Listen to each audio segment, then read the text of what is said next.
Hello, welcome back to All for Women's Football Champions League, second legs, all of those things to talk about. The first legs were a bit exciting, weren't they? Obviously, a defeat for Barcelona, which not many expected, and that comeback from Lyon as well. Look at the panel we've got. We've got debutant, and Miriam is back after a short while away from the channel as well. So we're going to get into all of that just in a second.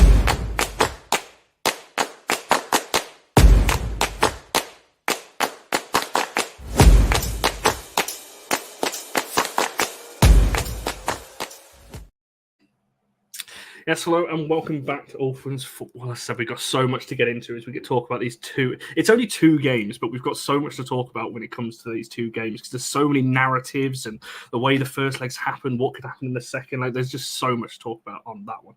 So first, let's see how these two wonderful people are doing. Phil, firstly, it comes to you. Welcome to the channel. Your first time on this side of the channel. You are now I believe the first person outside of hosts that has done every single channel that I own. You've done the men's channel, the United Women's channel, and now on this one as well. So how are you doing down there? I know it's a bit cold over in Sweden for you. You're on mute as well. I had to mute you during the intro.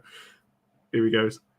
You unmute myself there. So I was saying that I'm still undefeated on the All Four channels, and it's an absolute pleasure. I remember when you told me you were starting this channel, Connor, and I was saying it's such an obvious thing to do because you were doing such a great job with the All for United channel and the All for United women's team as well, and then to do All for Women's Football. It's brilliant altogether.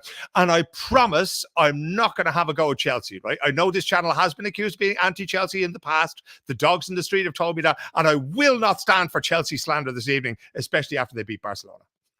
There's so many good things I want to talk about Chelsea, just individual players as well. There's so many good standout performances on that one. So plenty to talk about when we get into that. Miriam, welcome back. The last show you were on, I think it was me, you, and on this channel anyway. Obviously, you've been on All for United WWC since then. Was me, you, and Mia, I think it was, doing a transfer show? It was in January, so second cap today. Very proud.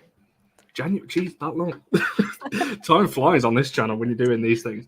It's a nice comment to start with, isn't it? 3 favourite people. So thanks for that on that one. So get all your comments in. As I said, we're going to start with Chelsea-Barca because I think this, out of the 2 results, this is probably the one I think that maybe surprised people the most, especially at the new camp. I think this was maybe the other way around. Potentially might have been looked at a little bit differently. But Phil, I'll start with yourself. Just firstly, did you expect it from that point of view? Was there anything going into that made you think Chelsea could get the win there? Absolutely not. Okay, that was the greatest day for bookmakers in women's football history, right? Nobody backed Chelsea. Nobody bet on Chelsea to win that game. And then they come out and they do what absolutely nobody else can. It was a most incredible game. In many ways, and you kind of wonder if they could do the whole thing again, but to go there and to do that, I didn't see any preview. I didn't see any review. I didn't see anybody backing Chelsea at all, apart from Emma Hayes and the team themselves. And even I think Chelsea fans would have said that, if they'd gotten out there with a scoreless draw, they would have been happy, and they went one better and they got out of there with a win. It was an absolutely incredible performance altogether. But that said, again, I just have this suspicion that it's going to be very, very difficult to repeat that, because that's the problem over 2 legs, that it's not enough to just win one game. You have to do it twice. You have to peak twice in the space of a few days. It's certainly, especially because, Miriam, I'll throw it over to yourself, that game came obviously off the back of United beating Chelsea, obviously in the FA Cup. I know Chelsea had a game, kind of in the middle of that, but obviously, there was a lot of pressure, I guess, on Chelsea going into that one. Obviously, the league is very tight. Obviously, with Man City, already lost the Conti final. They're out the FA Cup, so there was a lot riding on that Barca game. And they had also had a midweek game. So not only did they have, all these losses back to back in big occasions in the cup, which does take a big hit on their confidence, but in terms of rest and kind of taking their time to prepare, they didn't have that many days. They played Villa midweek and they had to travel to Spain, and it wasn't like they could have that extra day to wait and sit for Barcelona to come over, which makes it just that much more impressive to consider all the factors that they had going into it. But like Phil said, I feel like this Champions League has been kind of expect the unexpected, because nobody saw that coming. And that has been the motto from the qualification rounds. I think that's if you think back, sorry to interrupt you there, Mariam, you're exactly right there, because if you look at Arsenal not even making the group stage at all, that was just one of those things. Was it back in August that was happening? Okay, what's going on here? Let's pay attention now. You had St. Pölten from Austria getting through to the group stage as well. Nobody expected that. Nobody expected Brann to get as far as they did. Nobody expected Häcken here in Sweden to get as far as they did. And it's fascinating to see, because I don't think there's ever been more eyes on the Women's Champions League, because say what you like about DAZN, right? But putting all these games on YouTube is brilliant. I think I heard Emma Byrne, the former Irish international goalkeeper, was part of their broadcast team. Used to play for Arsenal, has played in Spain as well, and certainly coached in Spain. And when you see that, and it's so accessible, it's coming up in my YouTube recommendations, because obviously having been on this channel and you watch so many videos on this channel, WOSO stuff pops up all the time, and these games pop up now, so it's accessible. So in the past, who is it? Is it Amy Ruskay in England who does these threads every weekend of, here's where you can watch all the women's football, and it's like the greatest public service known to man or woman, and when we have that, when it's that accessible now, people can watch it and watch it in a different way, and then you get these surprises and this drama and everything else like that. Whoever came up with this idea at UEFA of letting DAZN broadcast these things on YouTube, they need to go and buy some lottery tickets, because their luck is in this year. No, for sure. I want to actually come back to that. One of my questions, it was right at the end, was actually talking a little bit about those exact teams that you've just mentioned, talking about, because I think we've spoken about on WhatsApp a lot about this, about there was a big surprise. I do want to come back to those teams in particular, actually, towards the end. Miriam, I'll throw it back over to yourself, and from a Chelsea point of view, I want to talk about Barca separately, because obviously they were well below par. But I do want to focus on how good Chelsea were as well, obviously, in the game. The midfield got, and I'm so sorry if I butcher any pronunciations throughout the show, I should have said that right at the start, but Cuthbert and, is it Nuskin in midfield? I'm going to go with that, and let's see if Alina's watching. Hope that was okay. Alina is watching, and your pronunciation will have us all shot, but keep going. Okay, fine. Well, there we go. That's me cancelled in the 6 minutes. But that midfield of Chelsea, that's what I wanted to focus on to start with. Obviously, there was a lot of, obviously got the goals. That's where the goals came from, the midfield of those two. But to lock out the opposition in Barca's midfield, when I saw that Barca team sheet and you look at the Barca midfield three, I'm like, that's probably the best around when you're looking at a trio of midfielders, and Chelsea locked them out. I mean, Nuskin, we've talked about how important she's been. Not even arguably the best transfer of the season. The best transfer of the season that we have seen. Looks so comfortable, and Cuthbert ran that midfield. And I think what popped out for me is that Chelsea was comfortable playing with the ball and playing tag with Barcelona, which we have seen across the last few times that they played. But I think this time, how they set up that 3-5-2, they were comfortable having the ball. Cuthbert looked confident, calm, composed on the ball, even when she had three players coming at her. And granted, Barcelona's press was not, I don't think, perfect for whatever reason they may have been on Saturday, but they looked comfortable. And I think what was so impressive is that they were able to do that across the 90 minutes.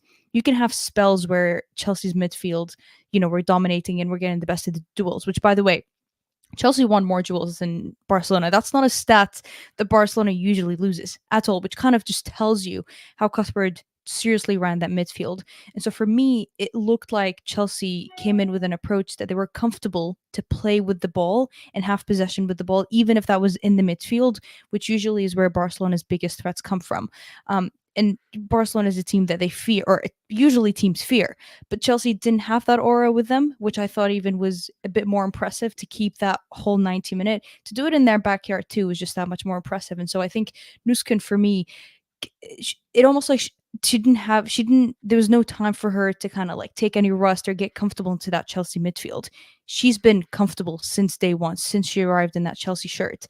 And you get to see that a game after game after game. She just gets that much better. She's so intelligent on and off the ball. And you put her with a player as good as Cuthbert. I mean, you had to see both of these players step up. And I don't think you could have asked any more from a Chelsea perspective from these two. She's definitely going to, well, I think when we come to the end of the season, do our WSL kind of like teams of the season, signs of the season, and so on, she's definitely going to be one of mine, because as a goal scoring midfielder as well, which is not something that people maybe expected of her as well. But, Phil, as we just said there, that Chelsea midfield, and you could throw obviously Leopold in there and Cannerid, James are obviously there as well. And Ramirez obviously being the outfall. I'll come back to the Chelsea backline because Jess Carter in particular I thought was excellent as well. So we'll come back to the defensive side. But like I said, when you're looking at Barcelona on the other side with Walsh, Bonmat, the names are endless in a Barca midfield. How well do you think that Chelsea midfield did? Like, how did they do it? Because as I said, they come off the back of, I say poor results, but as Miriam said, obviously midweek, WSL lost to United, lost to Chelsea, lost to Arsenal. Like, it's not something they're necessarily used to.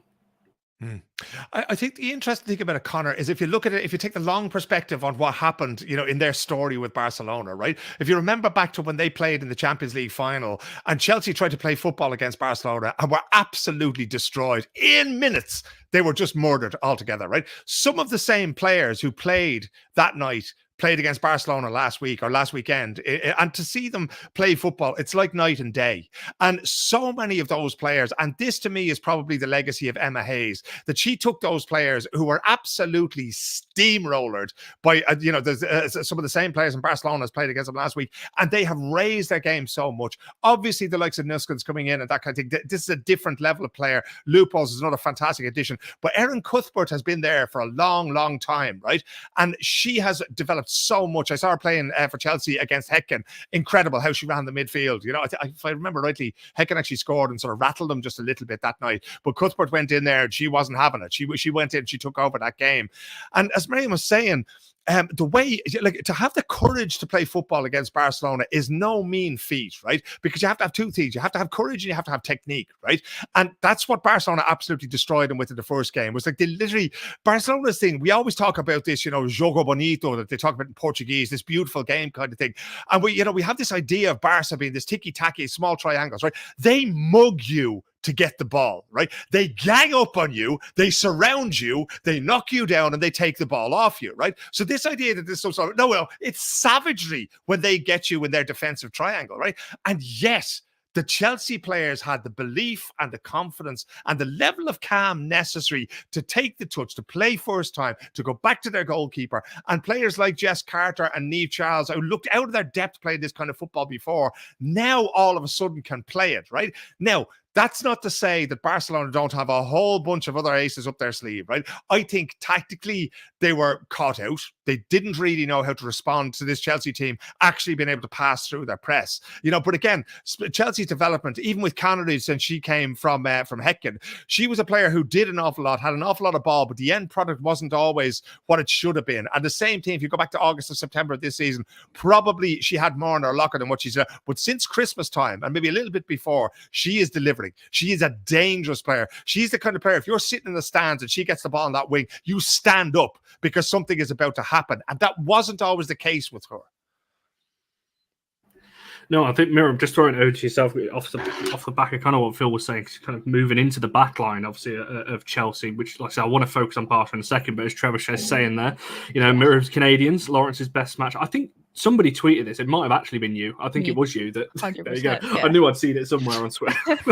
Obviously, you clearly do agree with that. Actually, obviously, you put it out on your own platform as well. But, in terms of that back line of Chelsea, as said, Carter, Charles, Lawrence, defenders that looked a little bit shaky, against United and Arsenal and the likes of it in the WSL, coming up against one of the best teams in the world and looked, comfortable. Well, they limited to Barcelona to a single try in that first half. I mean, who does that? They kept them scoreless. And the last team who's done that was back in 2022. Like, these are no easy stats that were thrown out here. And it was a defensive masterclass. The way they set up 3-5-2 is that they kind of outnumbered Barcelona up front because of how isolated even Carolina Graham-Hansen was, which I think I will talk about Ashley Lawrence. But she did such a good job on and off the ball, keeping her quiet and just shoving her really wide, where it almost always was like a 3v2 with Chelsea outnumbering them. But that back line of Jess Carter and our good friend Abdullah said that this was a Millie Bright kind of performance, because it absolutely was, in terms of not only just how she was defending, but her leadership. Like, anytime you'd look on the stream, she's in the back giving, telling her teammates where to go, which pocket to be wary of, which is exactly the kind of communication you would need against Barcelona, because they're sneaky. They'll be going into pockets and nobody's going to see them. You'd see a pass as you're watching, like from an audience perspective, and you're like, how on earth did that get on there? That's just how they play. And so Chelsea's backline needed to be so fully focused, locked in for 90 minutes, but communicate together. And I think that's exactly what all of them did back there.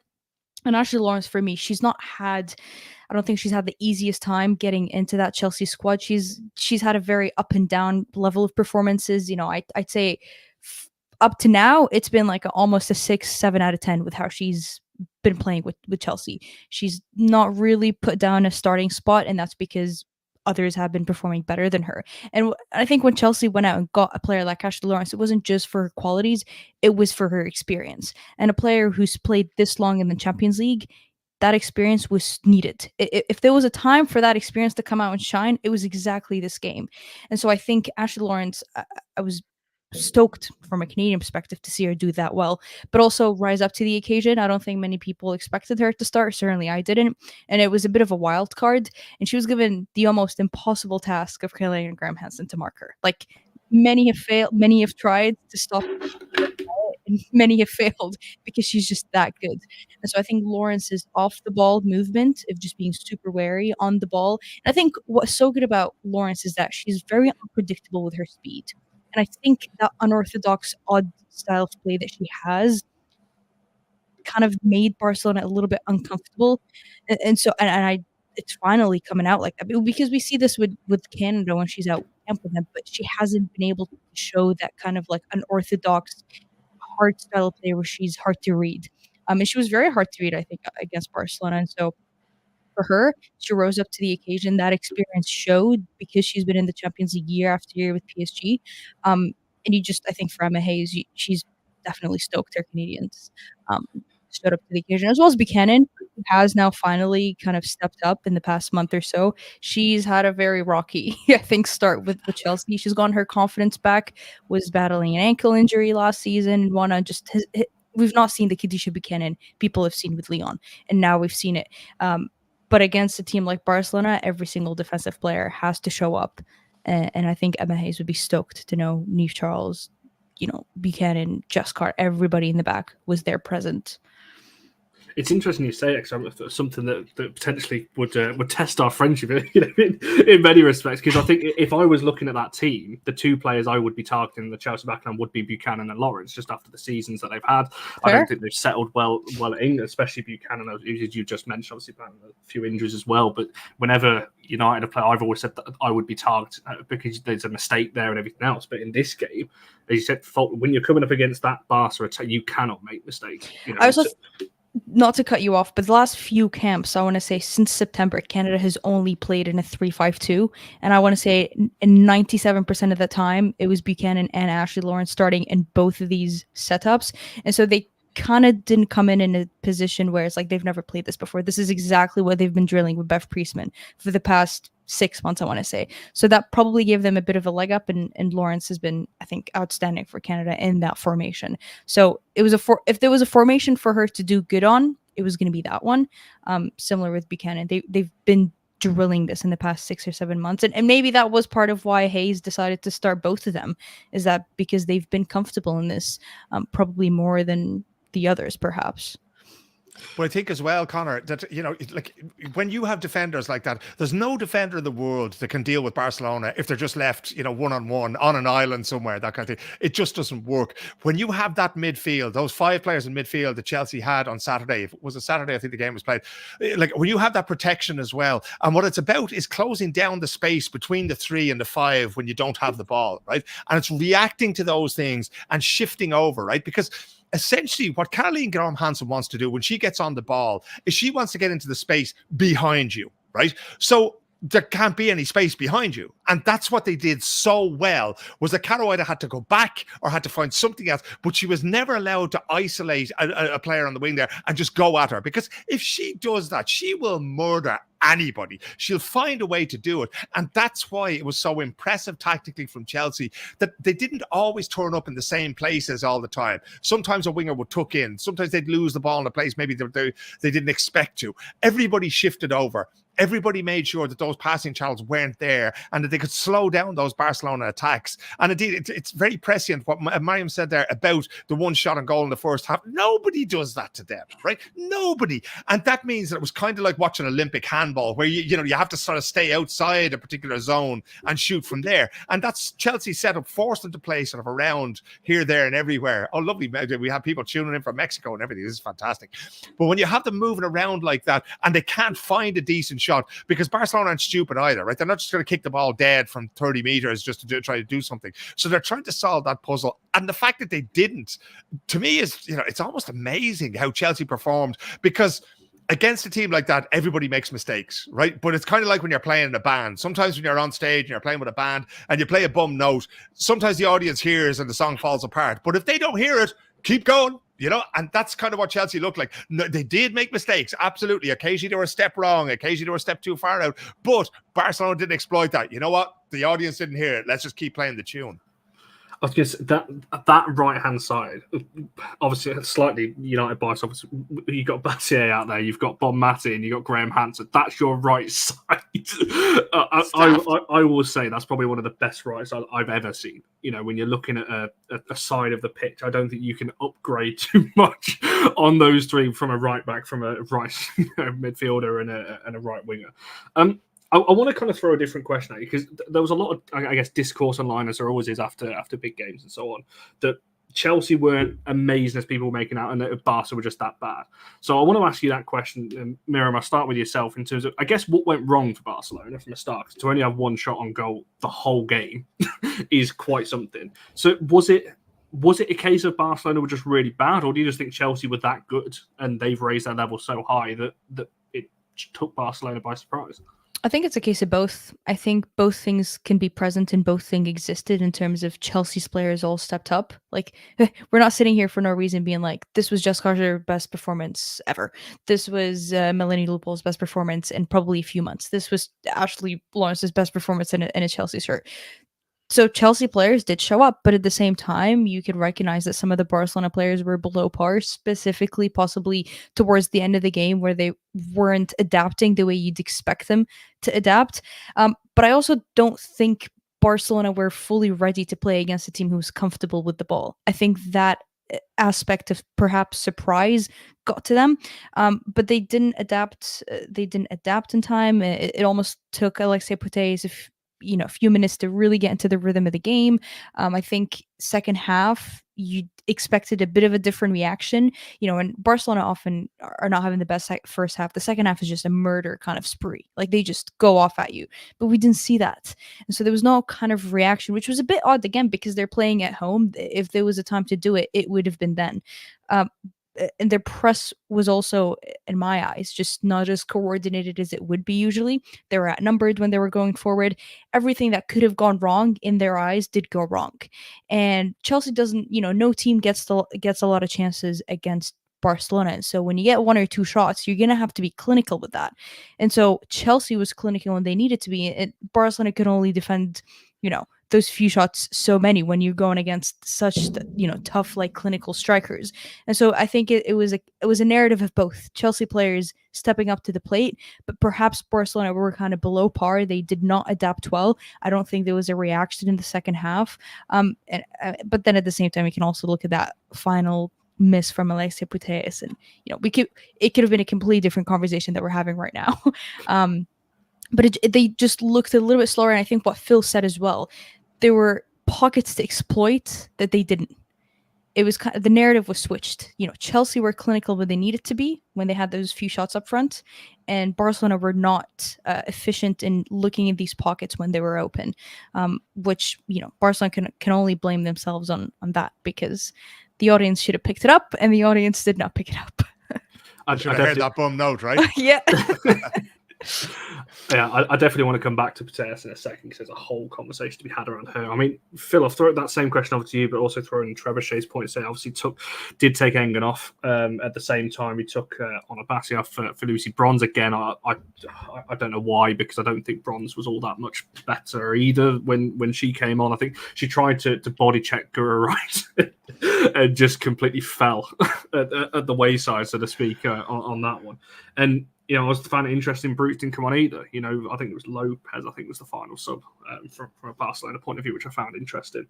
So yeah, what do you think it was? You mentioned there Barca didn't exploit some of the pockets and things like that. Do you just think, again, just a poor day all round from Barca?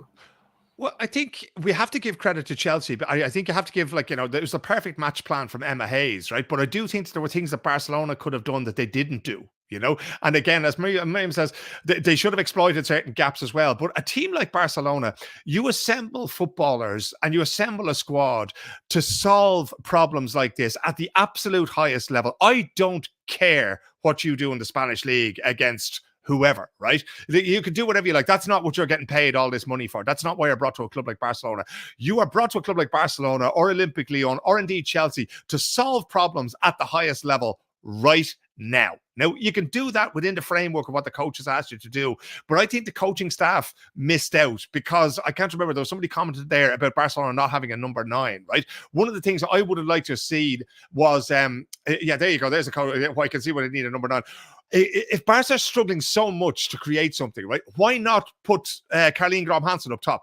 Why not put her, they call it in Norwegian, they call it spiss, it's the point of the attack. Put her in there because Chelsea haven't really practiced for that, right? They haven't practiced for somebody taking and shaking the cup and rolling the dice in a completely different way. And that, I thought, you'll sometimes see with teams like that who are very much, you know, they play the game, what they call relationism, right? Where you are and where I am and where the ball is. These three things, they all interact together and everything changes based on that. But it's based on certain principles. And that sometimes leads to a very, very static game where you're passing the ball back and forth, but you're not actually going anywhere. And that's where you need to change things up. If you need Caroline Graham-Hansen to change a wing, if you like move players around, because the whole idea of Barcelona's football is based on Rinus Michel's, you know, the Dutch idea of total football, where any player is supposed to be able to play in any position. And teams like Barcelona should be technically able to do that. Shift everything around. Go to 2 at the back, you know, put 5 in the middle, 3 up front, do whatever you're doing, you know, but they never threw the dice on that one. Now, part of that is because a team like Barcelona are more than capable of beating Chelsea 4-0 away if everything works, right? But if they find themselves in 10 or 15 minutes of the second leg and are still not managing to break this Chelsea side down, then they have a problem because there's one or two things that's happening there, right? They either don't have a tactical plan to beat Chelsea, which shouldn't happen with a team like Barcelona, or the players on the field can't solve this Rubik's Cube that they've been handed, and that's a big problem. Now, can they do it? I honestly think that they can, but they're going to need to play at a whole different level. You know, they just can't be allowed to be brought down to Chelsea's level of tempo if they're going to get a result out of this.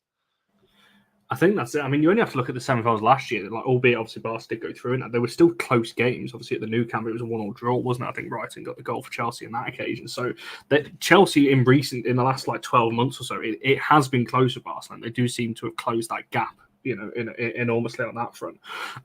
Miriam, I want to come to Putellas because obviously that is a talking point in itself, and I think there's a lot of, obviously with their contract as well. That's a whole other conversation. That's actually not for now.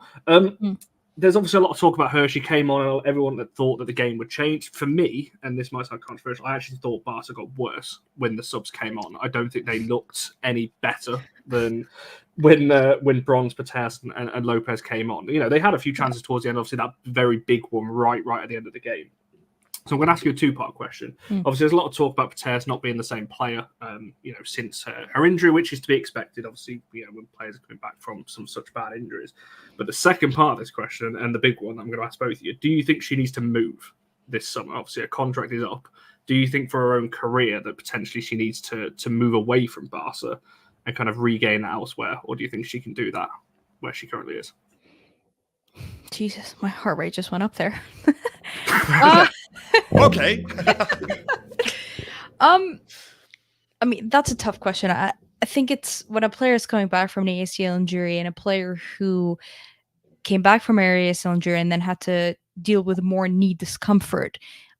She's not going to be the same player that she was when before her ACL injury. I think that is to be expected. I think it would be ludicrous to think otherwise. I think it's hard to watch the game and be like, I'm expecting to see a pre-ACL Alexia Putellas. I just don't think that's humanly, like, biologically possible. I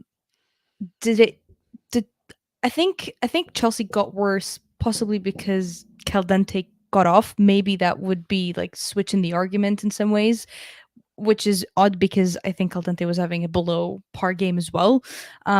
Is it that they got worse because Putellas came on? I just think it took them too long to recognize and adapt and actually get into the game. Now, one could make an argument that perhaps she could start upcoming Saturday, and in that very comfortable midfield that we see herself and Aitana Bonmati behind them, Pierre Walsh as the pivot. I feel like that could be the switch up that they do, kind of get her starting in the middle. I doubt she'll go 90 minutes, but get her in the start, take her off 60, 70 minutes rather than depend on her as those fresh legs. Because you've also got to bear in mind that there's only a goal difference here. So this very much could go into extra time. And I don't think an Alexia Putellas you want to bring on at 75th minute, all of a sudden you're having to go 120 minutes. You're almost kind of shooting yourself in the foot there. So Alexia Putellas, I feel like could potentially start, bearing in mind that this game could go extra. But yes, I don't think herself or any of the subs properly adapted. I think you could see when Caldente came off, it got worse. Second part of the question, should she move? Man, it's a tough question. I don't know. I feel like I'd be better equipped to answer that question after this Champions League season is wrapped up. Where would she go is another question. Like, who's got the wages to pay Alexia Putellas? As an example, she's a player who wants to play in the Champions League. She wants to be winning the Champions League. She's not going to settle for a team that is going to get knocked out in the group stages. That's just not going to happen. There's the Olympics happening in the summer, Ballon d'Or. Like, there's so many clouds kind of all together that I feel like it'd just be too difficult of a question to properly answer right now. But a good question though to ponder on for sure.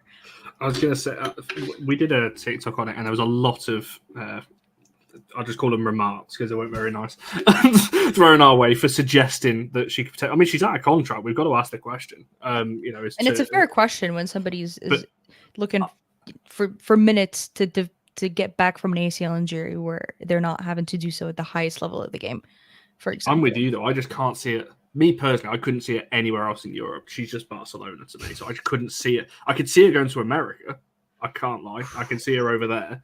I just can't. And they're chucking. You're asking about who could pay the wages. They're chucking a lot of money around right now. So that's the only play I genuinely couldn't think of a club in Europe. Man City are a push. But even the US, you got to consider their season would still be going on in the summer. So is she really going to want to finish the European season and then go again and play, knowing that the Olympics is coming up? Like, she wouldn't want to injure herself either. Like I said, the spirit. I mean, who knows? I feel like we're going to be seeing a lot of Spanish players come this way at the border. There's potential. I don't know. I certainly want to keep an eye on this summer, as with a lot of players. Phil, the reason why I asked this question about Putellas, obviously, like I said, there's a lot of players that have come back from ACL injuries, and it's been varied, isn't it? You see some players come back. Beth Mead's come back in the WSL and hit the ground running. She's scoring goals. Miedemar came back and kind of had to have another surgery and was back out the side again, so she's not fully hit the ground running. So it obviously depends on the player and the individual, obviously, how they obviously come back from that. So I'll just ask you those kind of same questions in terms of, again, the subs question in terms of whether you think it got any better or worse for Barcelona after those subs, and also the Putellas question in terms of, do you think she potentially needs to move, or could she kind of regain form at Barca as well? Yeah, I think the subs certainly didn't have the desired effect, because when you bring three players like that off the bench, you're looking to win that game. You're not looking to just get a goal back. You want something out of the game, right? I think obviously when you look at the scoreboard at the end of it, that didn't happen. It didn't have the desired effect, but it also didn't give Barcelona the shot in the arm. Like, it wasn't that all of a sudden, they made those three substitutions and they had 20 shots on target in the last few minutes, So, it really is something that's kind of, that's something they really have to look at. And again, with an ACL injury, when you're coming back from that, it's finding the tempo, it's finding the power, it's finding the speed. It's also finding the confidence, right? Because, when you put your foot on the ground, you need to know that you can turn and that you'll be able to walk when you get out of the bed tomorrow, right? And once this has happened to you once and you have that worry in the back of your mind, what's the next thing you're worried about? Yeah, ask Ruicha Littlejohn, who plays for Ireland. It's like every time she puts her foot on the ground, she's afraid that her knees are going to get busted, because I think she might have had three of them at this stage, And with Alexia, she looks to me like a player who has decided to step down a little bit in terms of the acceleration, the power that she plays with, just to preserve herself. The idea of her going anything else is nothing short of blasphemous, because of the fact that, there are certain people who are just Barcelona players. They were designed to be Barcelona players, and they should be Barcelona players for life. That said, I could absolutely see the case for her going to the NWSL and doing something over there. But I often wonder with players like that, because like I was thinking this evening about Chelsea and about Guro Reiten and how Guro's a born winner. She won everything in Norway before she went to Chelsea, has been winning trophies every season ever since.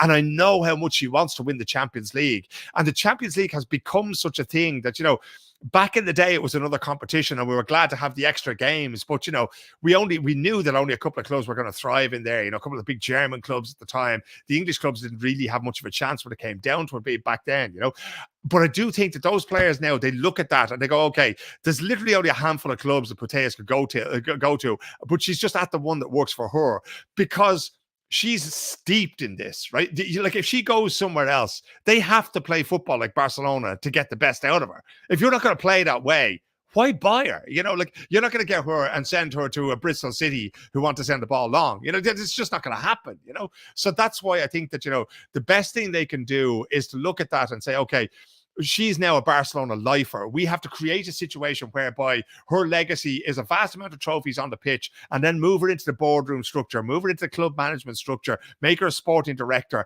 make her the figurehead of Barcelona's women's team. Because I really don't think, there's a few players there absolutely who could be under consideration, but, I can't think of anybody better than Putellas.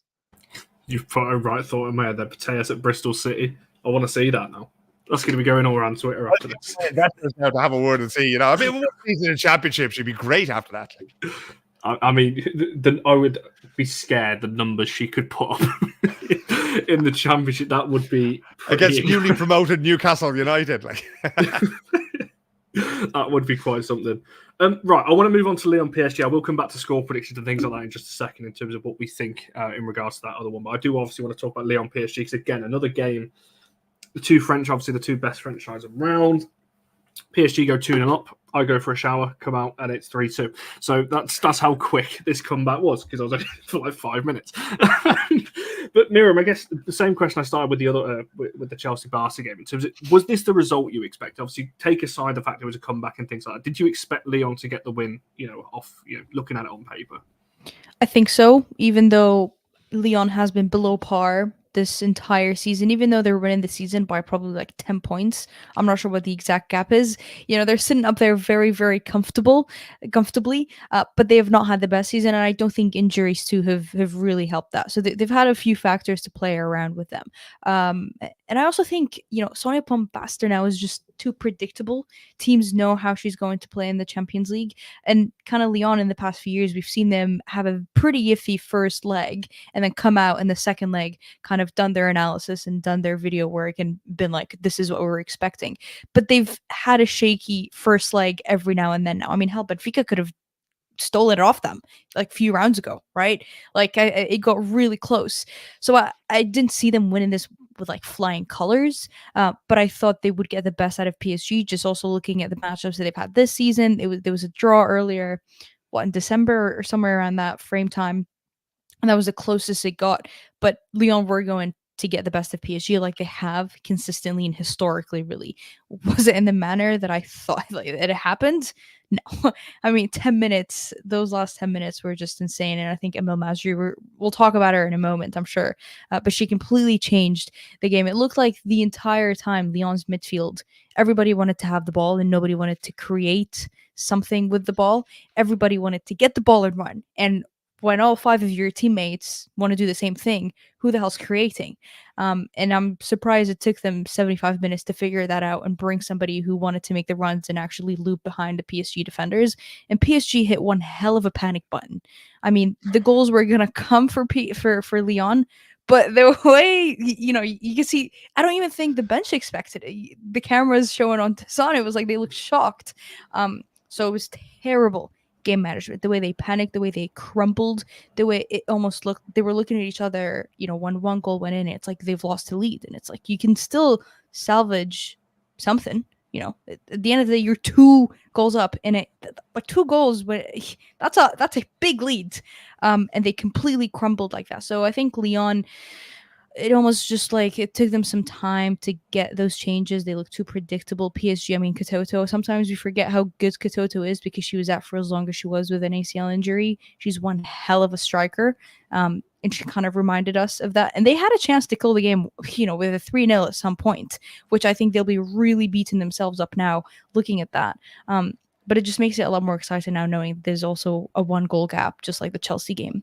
So I feel like some game, one of these two will go to 120 minutes. But, back to your question, I expected Lyon to win, just not in this fashion. It reminded me of the. I don't know if any of you remember, if any of our viewers watch, obviously the men's football. It was PSG again against Real Madrid a few years ago when Real Madrid scored 3, and I think it was about 15 minutes against PSG, and obviously did that comeback. That this is exactly what it reminded me of. That kind of like you just said, they concede 1, and all of a sudden, we're going to lose now, and it's almost like that inevitability. That second goes in, that third's coming with it, and I think Jackie Groenen's reaction when that third hits the back of the net, she just whacks it back in, like goes like wailing around. That pretty much just summed it up, didn't it? It's just like, how has that happened? 80th minute you're leading 2-0, 86th minute you're 3-2 down. Like, how does that even?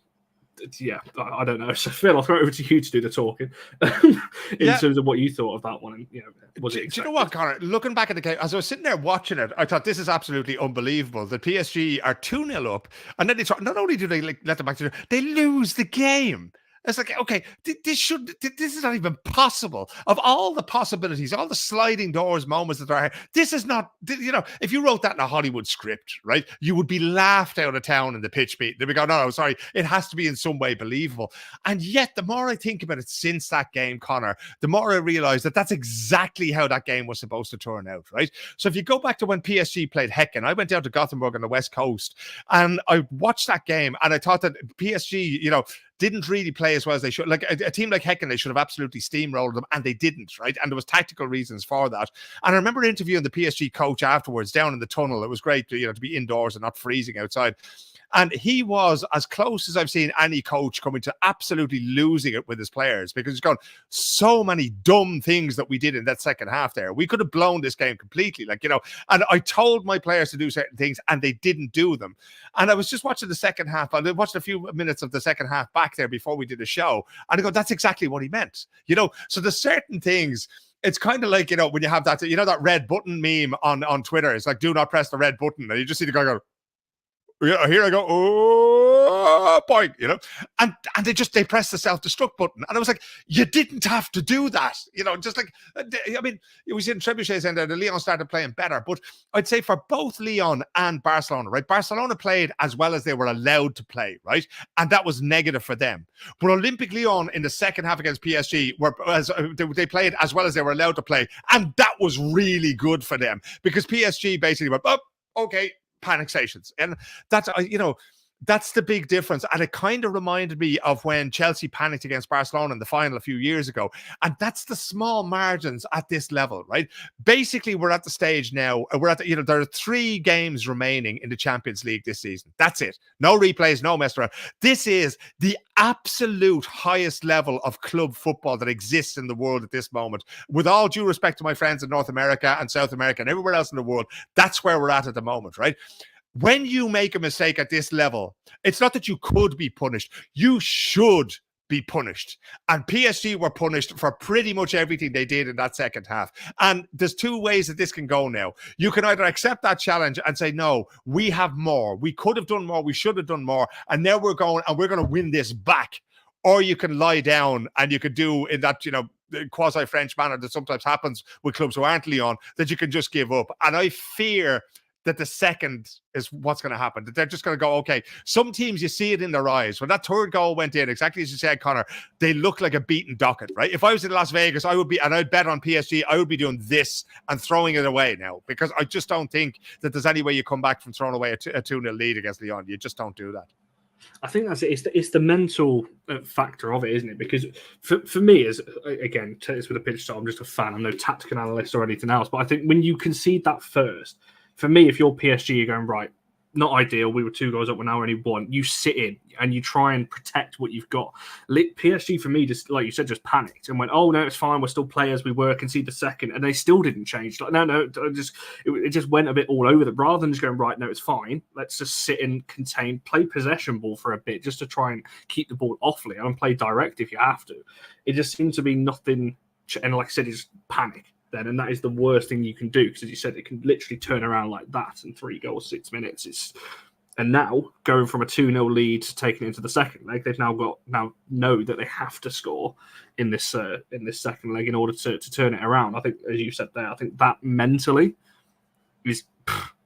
Well, I don't know. I don't quite. Obviously, they've had a week to get over it, and I think they have. Have they played in amongst it? They played Paris FC, didn't they? Yesterday, I think. I can't remember.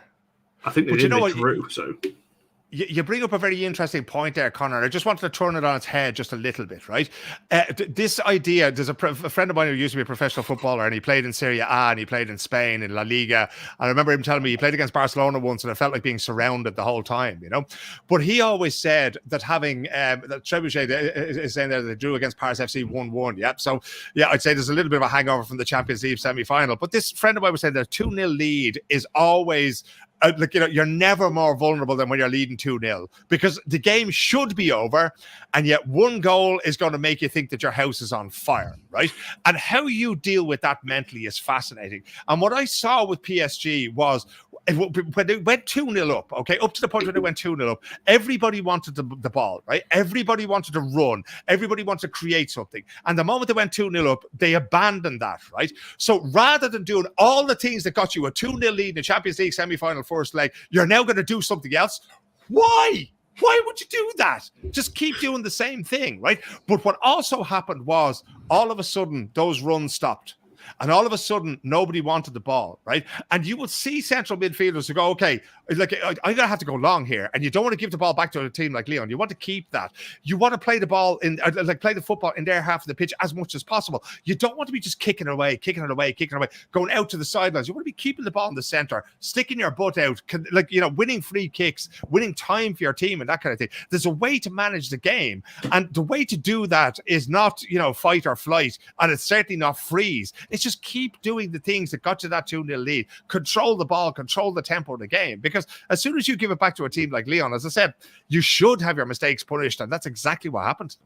And they're a team that they're familiar with Lyon. Like, this is not a new opponent, which just made it that much more confusing of, this opponent better than anybody else. There's no team that's gone as many tries against Lyon as PSG.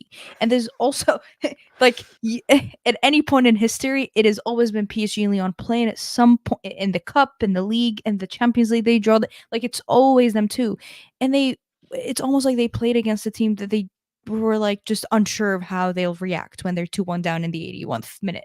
It's just, and it was just how do you fumble that bad? And it's a team too. PSG have been in the semi-final multiple times year on year. They've competed for almost a final spot every now and then. Yet it almost looked like that everything just crumbled all at once, which just really makes you scratch your head of how is it that this team, supposedly experienced, very experienced players on their squad, completely, dropped the ball, quite literally and figuratively, in the last 10 minutes.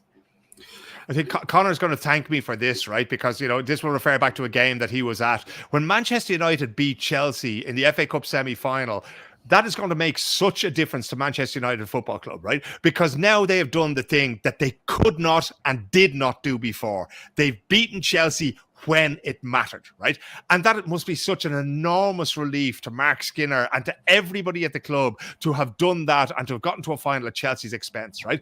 And PSG are in that situation now. They used to say, when it came to the English men's national team, they used to say that football's a game that we play for 90 minutes and then Germany wins on penalties, right? Because that always happened.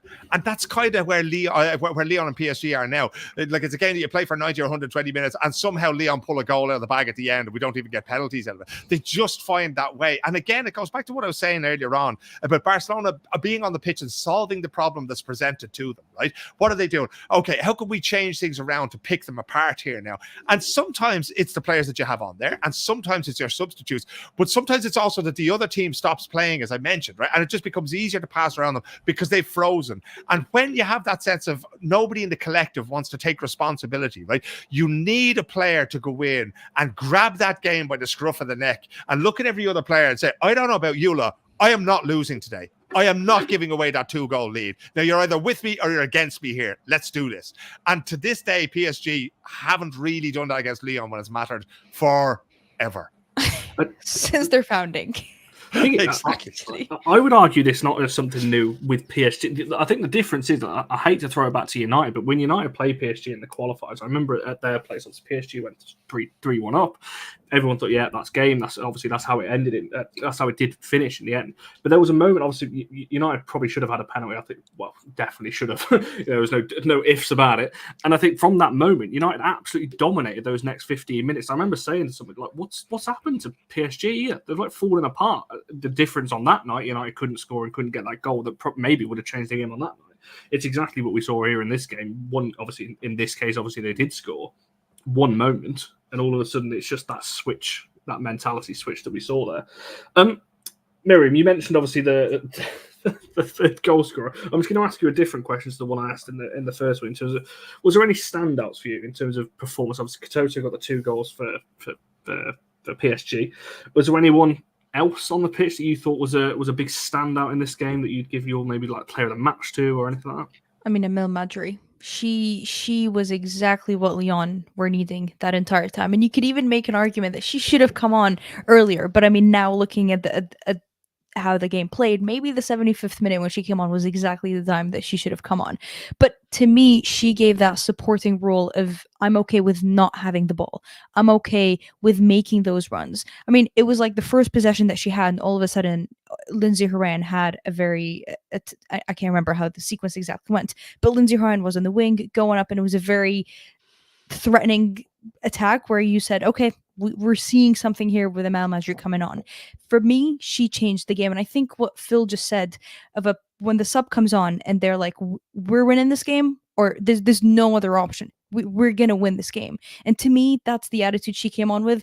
Not only did she get that third goal, but she changed that entire midfield, which possibly got PSG to freeze up and just be like, okay, how are we going to figure her out? Problem is, there's no time to think about how you're going to figure her out. Like Phil just said, you're solving problems on the spot, and PSG couldn't solve her. So for me, she was the player that completely changed it. I think they got super threatened. PSG got threatened with how she was making the off the ball runs, how she was looping from behind the defenders. No, I don't think any of the Lyon midfielders did that until Emile Madri came on, which was a new worry that PSG had to look at, that they hadn't had to worry about for 80 or 75 minutes until she came on. So for me, she was the standout player that completely changed things up, which prompts a question of, does she start next game, or do you keep her again as that 71 minute, 75 minute substitute to bring on the fresh legs and bring on that different mindset, and be able to have a more impactful link-up play. You can make an argument for both, but at the end of the day, Lyon go in with a 1-0 lead, so that's a different perspective that they'll be taking on. I think they should bring her on when Lyon are like 6-4 down, and then just bring her on the 75th minute and just do it again, you know. But that's exactly the kind of performance that I was looking for. When I say that, you know, coming on and taking the game with a scruff of the neck, that's exactly what she did. And like, there's a great expression in basketball where, you know, if one guy gets the ball and he dribbles the leather out of it, it's called hero ball. It's like, okay, I've got the ball now. I am going to win this game on my own, right? And that very, very seldom happens. Really, only Leo Messi has done that, you know, in my lifetime watching football. There's just a guy, like, you know, especially when he went to North America, it's like, okay, give me that. I'll go score 2 goals. We go win this game. And, you know, like, to have somebody to come on and play selflessly like that, right? I love to watch players who don't even touch the ball, right? And yet they steer everything that happens just by where they are, because the opposition goes, okay, we don't want to put the ball near her because she's just going to win it or she's going to cause us problems. We want to keep the ball as far away from her as possible. And the same thing when your own team has the ball, who are they covering the whole time? Because if they're sending 2 people towards Madrid to slow her down, then somebody else is free somewhere around them. And then it's up to Lyon to find those players. And not everybody gets credit for doing that, right? Putellas will get that. Bonmati will get that. You know, Aaron Cuthbert might get that. You know, Steph Catley at Arsenal at the back, you know, they'll get that when they sort of, you know, come on, take over. But it's not always that you get that credit. And especially not if you're a sort of a name that's, you know, been on the Ballon d'Or before. You very seldom get that kind of credit. And yet that's where it happens. But it's also that belief, you know, the fact that Lyon feel entitled to win this trophy every year Like it's kind of like back when Liverpool's men's team were really scary good, and you had that belief that we're going to win this. We will find a way. That's why all these players come here, is because they know that they have the best chance of winning this tournament if they come here. And it doesn't matter if we're 2 goals down to a very good PSG team. We'll always find a way. So it really is. It's set up for a fantastic second leg altogether. I hope that Lyon mess them around a little bit. Let them score a couple of goals just for the fun of it. You're on mute there, Connor. Okay, so Connor has been muted, and it looks like Miriam has been muted there as well. I'm good. So just to let you know, folks, that Connor has had a few problems with StreamYard over the last little while. What actually happens is that they have a keyword thing, and every time he mentions Manchester United, they sort of cut him off for about 2 minutes. He has to serve a penalty. Yeah, exactly. So we'll get Connor back on as soon as we possibly can. But I think what he wanted to do now was to look forward a little bit to the second legs. Mariam, which of the second legs are you most looking forward to, and why, would you say? Both, but if I'd have to edge it for one, you've got to go with Chelsea-Barcelona, purely because I think the narrative is a little bit different in terms of we're not looking at this game knowing that Barcelona can definitely win it. Certainly they're tipping the odds of coming out and winning this and booking their ticket into the final, but it's different this time. I think that the whole storyline of this is Emma Hayes' last season. She can go out with this glorious trophy that she's been hunting since her time managing any European team. With Chelsea, she's won it, with Arsenal and whatnot. But this is exactly the trophy. This is the gem. It's almost like she's collecting those gemstones. This is the last one that she needs to put on.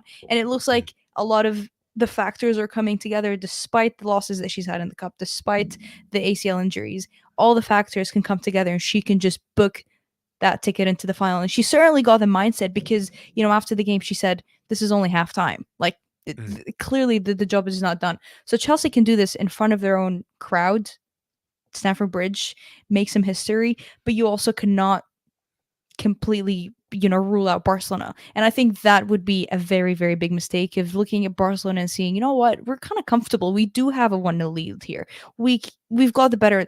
No, I think Chelsea have to approach this knowing that Barcelona can snatch it from them still, which I think is what makes this game just so tight. You just cannot predict it. There's so many factors playing around it. You look at the possession numbers that they've had. Even though Chelsea won most of it, it was still very close. The dual numbers, Chelsea won it, but it was still very close. And counting out Barcelona or having a little respect to the fact that they can still come up can be a very, very big mistake. And I think Barcelona are going to be guns blazing. This is also a very similar story with their head coach. This is his last season with them. He's been so dominant and he's been this reigning European champion. Well, this is the way to go out with it. So Chelsea-Barcelona is the game to watch. I'm glad I'm not watching it at 7:30 a.m. here because that was the time on the first leg. Did not enjoy how early it was, so I'm glad it's a few hours after. But I think we've seen Lyon and PSG go at it a few times. That I think this Chelsea-Barcelona one will just have you sat on the seat, no taking shower in between, like Connor said. You do not want to miss a moment of it. So probably Chelsea-Barcelona with me. How about you? Yeah, thereabouts. I mean, for strictly for the comedy value, I can't wait to see Lyon against PSG because I just think that has the game that, it's literally anything could happen in that game. And if I feel I'm just going to be sitting there, like that popcorn gif, just going, okay, show me this thing, And but the same thing, Chelsea against Barcelona, I think it's going to be fascinating because there's one of these real, forks in the road here, right? So this worked so well for Chelsea last time out. This way of playing, this 3-5-2, rock solid. Do you do it the same way again? Or do you try to predict how Barcelona are going to change? What are they going to switch up? Are they going to bring in different players? Are they going to have the same players in the same formation? Are they going to try to play the game the same way? Are they going to aim for the same spaces on the pitch? And that, so for both games are absolutely fascinating. And yet, for totally different reasons, do you think if you were Emma Hayes and, I couldn't think of anybody further from Emma Hayes and your good self, right? And by the way, we need to thank you for your service. Okay. Getting up at 7:30 in the morning and to watch these games, we've never suffered like you have to do for our art, right? But do you think Emma Hayes should change it up? Or is it a case that she's got to go, okay, we're Chelsea. We're at Stamford Bridge. There's 40,000 people here. You want to come here and you want to take this place to the Champions League final, you're going to have to come through us first. Or do you chicken out and park the bus in front of your goal? you know what? Chickening out and parking the bus and Emma Hayes just do not go in the same sentence for me.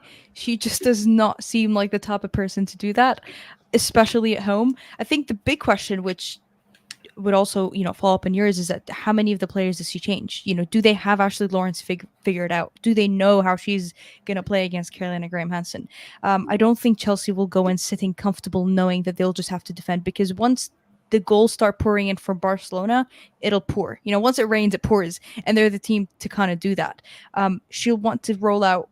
I think she'll sit a little bit more defensively than she did in that first leg. I think when you're going away to Spain against Barcelona, you want to make sure you at least get a goal in, not only just for the result, but the confidence of it all. She's already confident that she scored. Chelsea's confident that they kept a clean sheet against Barcelona. I can't even imagine the injection of confidence that puts into every single player, let alone just the back line. I think she'll set a little bit more defensively in terms of you won't see as many midfielders possibly commit forward as you did in that first leg. But I don't think I think she'll be aware that this is only a 1-goal lead. And with the players that they have, if Carolina Graham Hansen has a good game, it's over possibly. So I don't think she'll get too comfortable and sit back, because she'll be aware of the dangers, and it'd be a big mistake, I think, especially at home. You've got the crowd. They're your 12th man that night or morning or whatever time zone it would be then. That she'll be riding on that home fans. That it'll just be ecstatic for them. Chelsea have got to score first, haven't they? I think. Oh, he's back now. He's back now. Okay, so you're not allowed to mention Man United at all, because that StreamYard are cancelling you. I think it was Alina. I think she's secretly. It was your pronunciation of Nuskins that she didn't like. Honestly, you know what? That wasn't strict. That was a full laptop freeze. That's why I could still hear you. And I was trying to unmute myself, but nothing was working. So I went to reset it. And the second time I went, just a minute ago, I knocked my USB thing, so everything went off. So, you know what happened, Mario? He went and he had a shower and he came back and we were already so far in the lead. He's just giving up. It must have been that.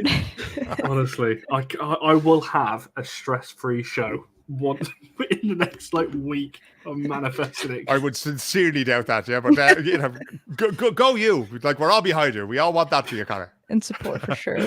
But I was listening along anyway. Do you know what though? I just want whatever happens. I think a Lyon Chelsea final is just set up for all the fairy tale. Obviously, with Bombastor, obviously very likely going to Chelsea. Emma Hayes leaving, but wants the Champions League. I think everything around that narrative. Yes, because you know what, the Chelsea admin always forgets those 2 dots above the U whenever they're posting about her, which is mad, really. It's not that hard. You just hold down the U. Even an old man like me can do this, right? You just hold down the U and then it pops up and then you just select the U with the 2 dots. Okay. It's not, it's not like the printing press in the 1800s, where we just have to make up letters as we go along. Not that I remember that time. I'm not that old, but there you go. We won't go into that. I don't think live on air. That's a conversation for behind the scenes. Did you do score predictions? I think you did when I was listening along there. It was kind of. We haven't done score predictions yet, but I actually think that's. I have a hot take, right? Oh. So my hot take is that we end up with penalties between Barcelona and Chelsea, and Barcelona win. Well, that's a hot take. Yeah. That's a hot take. There's no Anne-Catherine Berger this time around. So. A very young goalkeeper there, regardless. Hannah Hampton, it could be Zachira, you never know. I just think that, it's teed up for that, and it's just, I don't know, it's going to be so difficult, but I expect so much more of this Chelsea. So if the 4-0 a few years ago was an indicator of the gap between Spanish and English football and Barcelona and the rest of the world, absolutely. They're so close now, Chelsea, but I'm just not quite convinced that they're there yet. And I will have Rob in my mentions in seconds now going off about this, I'm sure. I disagree. I think Chelsea. I said right at the start of the season on another podcast that Chelsea will win 1 trophy this season, and it won't be any of the domestic 3. Meaning, obviously, they'll go on and win the Champions League. And that's an even hotter take. Yeah, that's looking likely. They're already out of 2 of them. I only need Man City to win the WSL, and that's come true. Well, they've got Arsenal lined up still, so they have a huge task in front of them too. So it's looking. Okay now. For a take, but I don't know. I just think there's something about this Chelsea team this season. I don't think Barca have looked as strong. Obviously, even going to I know they beat teams most weeks in the league, but you kind of come to expect. I still don't think they've looked as good. I agree with Trevor. I think it will end in a draw, but obviously that then puts Chelsea through. Obviously on aggregate, I can see it being basically the reverse of what happened last year. In terms of the draw and then the victory in the reverse fixture. So, yeah, I don't know. Do you agree, Mira? Do you think it's Barca or Chelsea? Which side are you hanging your hat on this one? I think I was just telling Phil earlier is that the worst thing that Chelsea can do is that count out Barcelona, because they're not a team that you'd want to underestimate. I think based off the experience, based off the caliber of players in terms of they're not hit with as many injuries, sure, Matt Lyon is out, but they've got alternatives for that. Just the storyline, I think football does write some beautiful stories sometimes, and it would be a very beautiful story if Emma Hayes goes out in this one. I just don't see it happening twice in a row. I think if it goes to penalties, it's hard to beat the Spanish of the penalty spot. I feel like this tie reminds me a lot of like Canada-US. It's gone so close, yet the US just always somehow manages to edge it. And US and Canada have played each other like over 70 times, so we've seen a few more rundos than the and that's just this year. That's just this year. Yeah. But, it'll go to extra time, it'll go to penalties, and just somehow they've got to edge it. So I think, a beautiful storyline would have been Canada to win, the most recent final between them. But unfortunately, it was not that beautiful ending for the many reasons that there was. But I just feel like that edge to be able to win a semi-final, regardless if it's at home or away, Barcelona have done it. And I feel like they will just do it one more time. How penalties or not, I'm not sure. I mean, I kind of second Phil with the fact that it will go 120 minutes, whatever the score might be, and it'll just be stress for a neutral and non-neutral to watch this. Stress for breakfast in Canada again, huh? Goodness, again, yeah. Jeez. Could be quite something. And did you do Lyon PSG? Are we all in agreement that Lyon will get the better in the second leg as well? Lyon go through 7-6 on aggregate for me. 7-6. Yeah, Katoto's going to get a few. It'll be interesting. Yeah, she'll score 4 goals and still go out. She'll score all 6 goals in the tie for PSG and still get knocked out. Oh, poor Katoto. Yeah, Lyon just knows how to come back in that second leg. They did this against Juventus, 2 years ago? This is not the first rondo where they've had a pretty lackluster first leg and they just come out in the second leg. They figured it out. It's a shame that it's kind of annoying that they look predictable in that first half or first leg and then come out in the second leg and have the other team figured out. But yeah, PSG just once again not rising to the occasion. Certainly going to be interesting watch on both fronts. Kieran's going for a 2-2. Ramirez and LJ. Ramirez, by the way, I thought she was really didn't get a mention. I thought she was brilliant at the in the first leg against Barcelona. I probably should take a chance in the second half. I can't remember what minute it was. It felt like it was towards the end, but she did incredibly well just to be able to get the shot away. She actually did the hard part in getting her body in the right position, and the shot just let her down. But on that one, yeah, PSG are at home. I think. I don't know if that makes a whole. Are they playing it at the part? Are they playing it at the bigger ground? I assume. I think so. Do, don't they? So, but I feel like even at home, it has not. I mean, like the closest thing that I can think to is the Roma game that they hosted at home. It was 2-1. I think PSG edged it 2-1. But Roma, I think in the last 15-20 minutes, had too many close chances that they could have closed it down. That almost like PSG does not actually take full advantage of being at home in those last 20 minutes where they should be up ahead. So, go back watching that second leg from PSG and Roma at PSG. They did not look comfortable at home, which just is a story within itself that, hopefully they can show up at home for their own fans. But a 7-6 aggregate, I think, is one I'd second. How mental that group was, thinking back to it, the Roma PSG, but how close they were to going out as well. Like that whole group was just mental on the final day. Sorry, Alina, I know you probably didn't want to hear that, going back all the way to the group stages, talking about that one. Anyway, right, we'll look to wrap this up because I'm really worried it's going to go again and it's going to kick me out. And it is, to be fair, but people don't really, we're on 3 different time zones doing this. So it feels an hour ahead, so it's actually 10:11. I'm actually in bed now. I'm just going to lean back and start snoring, Vic. That'll be me. So we will look to wrap this one up. Hope you enjoy a different kind of show. Yes, sorry, I didn't think you'd like that one. Phil, where can people find, like, for people who may not have seen you before? Obviously, it's a newer channel for you. If you want to follow you and all that kind of thing, where can people do all of that?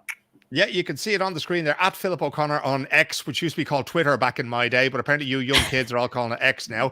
And you'll find me at Philip Ablana on Instagram. And yeah, that's about it. You usually find me in Connor's mentions. Every time he mentions Manchester United, I'll be in there going, calm down, Connor, calm down. And you'll find me in Mariam's mentions as well, because she is one of my favorite people in women's football altogether, and somebody I respect enormously. And if you've been watching for the last hour, 9 minutes and 8 seconds, you will understand exactly why. So, Mira, if people want to follow you and find all your stuff, obviously your at is in the thing. It's also in the YouTube description as well. But you've just done a video on obviously Chelsea Barca as well. So yeah, I had on Abdullah, who's actually got tactical books out on Lyon, Chelsea, and Barcelona. So he was the guy to kind of really dive deep into this.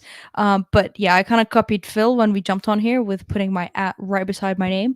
So at She Scores Bangers on X, YouTube, Spotify, Apple, all kind of those streaming platforms is where you'll find me. So keep it nice and simple as one name. I can't believe you called it X. No, it's always going to be Twitter. I don't care what Elon tries to push, what narrative he tries to push on there. I'm never changing my thing on that one. So yeah, make sure you're following these two amazing people. I was so excited when we finally got this show in. As I said before, two of the best people I've met through doing this whole women's football, podcasting space. From an awful women's football point of view, we're back on Monday. If you haven't already, Mia's been tweeting out a form on our Twitter page. If you wouldn't mind filling that in, because it would help for Monday's show. I've got no idea what's on it, so I'm shouting something out. I don't even know what it is.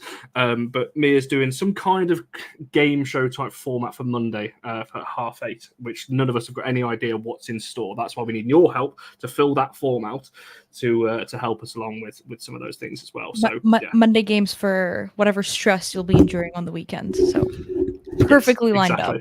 Yeah, it's a bit more laid back, which is going to be nice. I'm really excited, actually. Knowing what the game format is, it's going to be really good. I just don't know any of the questions because a lot of them are on that form to go and fill that format, if you wouldn't mind.